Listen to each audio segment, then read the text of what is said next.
apa nih yang saat ini sedang menyibukkan? Nelayan, pedagang pasar. Kita dong Pak, pendidikan Bapak itu sampai di mana? Sampai mana? Udah di mana aja? Master Development Economics di University of Sussex di United Kingdom, Inggris. Apa nih yang membuat Bapak ingin menjadi Wakil Bupati Langkat? Strategi Bapak dalam pemilihan ini? Dengan strategi untuk Gen Z seperti wakil presiden kita yang terpilih. Ah iya, Harus diprioritaskan di Langkat ini. Apa yang paling utama? bisa. Itu kali Mbak.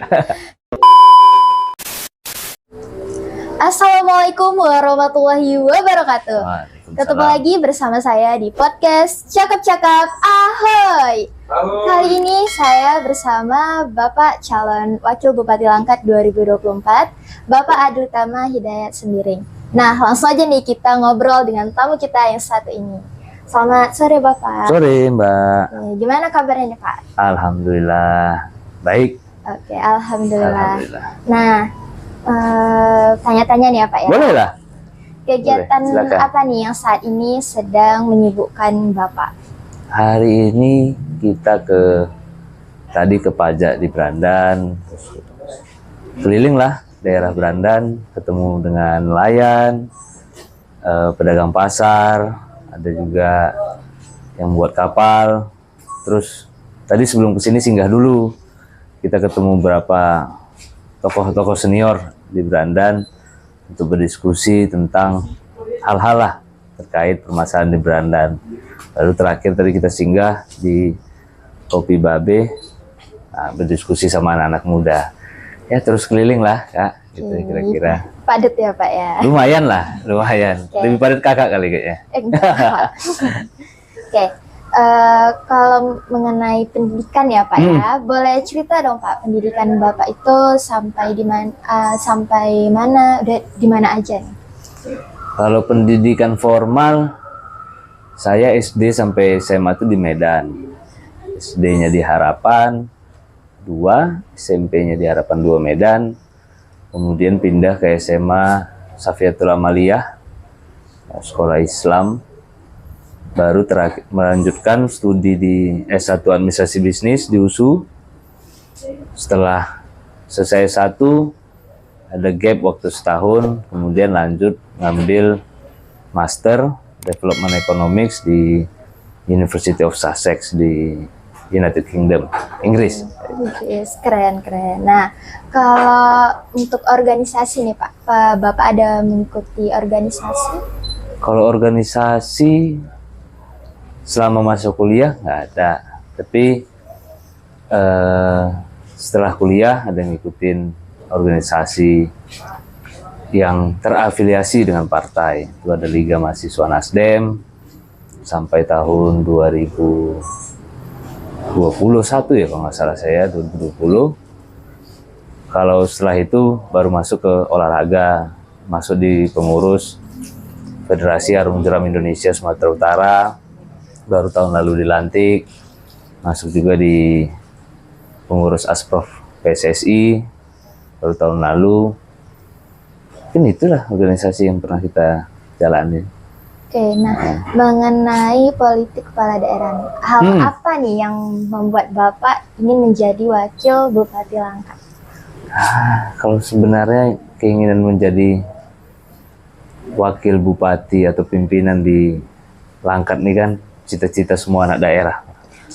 Pasti saya yakin semua anak daerah yang darahnya Langkat itu keinginan mempunyai kesempatan untuk bisa maju di kontestasi calon kepala daerah.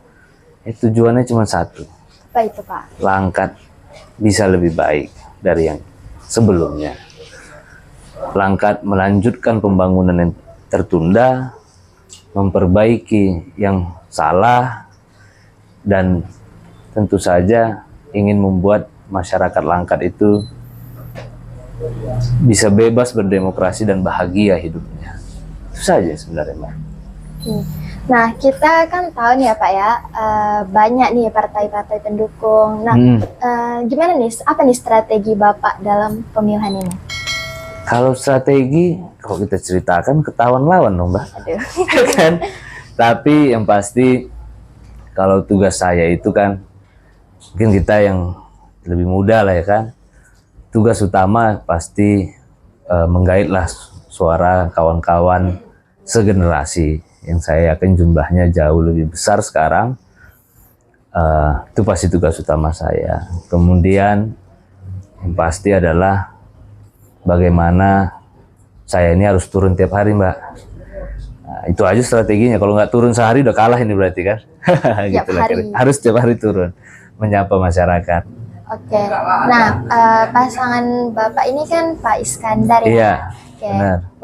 Calon wakilnya juga masih muda ya, Pak ya. Nah, apa ini ada hubungannya nih Pak dengan strategi untuk Gen Z seperti wakil presiden kita yang terpilih?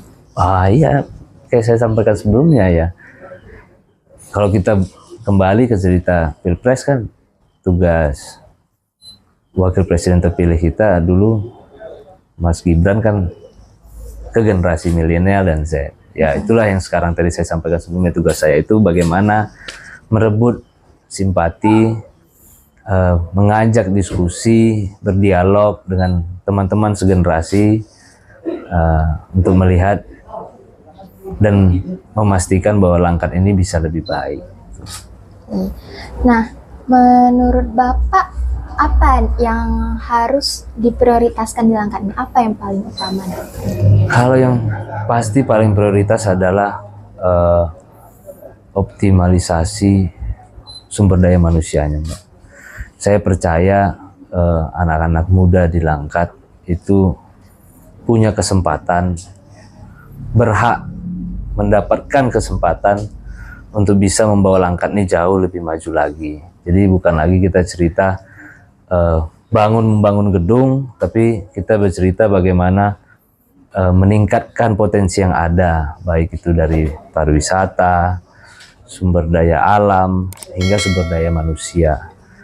Karena saya berprinsip, berkeyakinan bahwa membangun sesuatu yang megah itu, sesuatu yang besar itu berasal dari manusianya, bukan dari alamnya.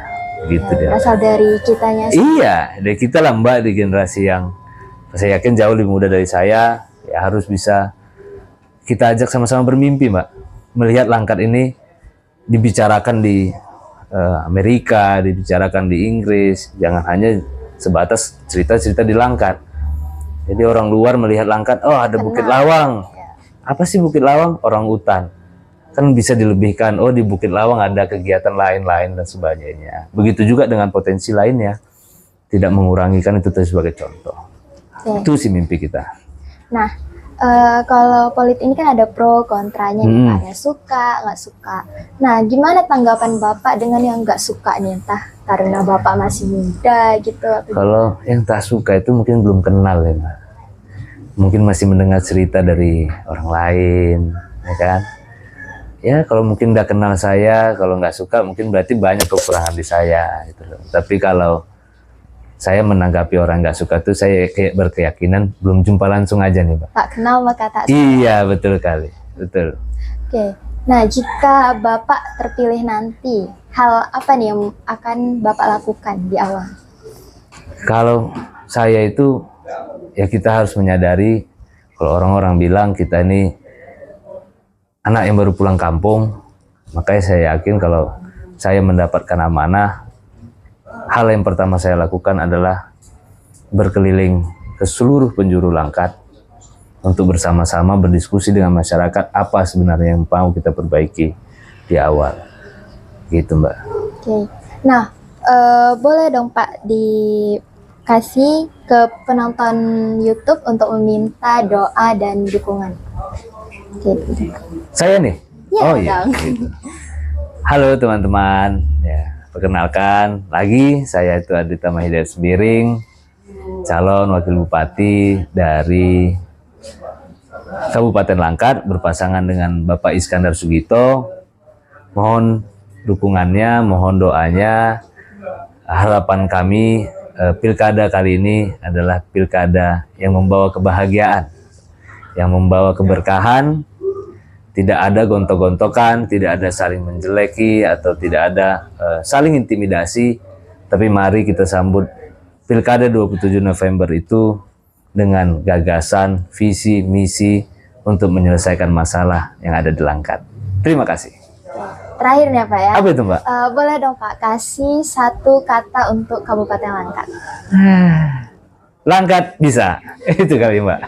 Kayak apapun, siapapun pemimpinnya, kita doakan ke depannya Langkat semakin baik ya Pak. Amin, amin. Nah, seperti yang dikatakan Bapak Adli ya, seperti yang dikatakan Pak Adli tadi, semuanya dimulai dari manusianya sendiri ya. Betul, ya. betul Mbak. Jadi harapannya semoga siapapun pemimpinnya ke depannya Langkat semakin baik lagi. Terima kasih Bapak Makasih, udah Mbak. meluangkan waktunya ngobrol-ngobrol di podcast kami. Siap. Itu dia tadi calak-calak kita dengan Bapak Adu Tama Hidayat sendiri. Jangan lupa like, komen, dan subscribe. Wassalamualaikum warahmatullahi wabarakatuh. Dadah.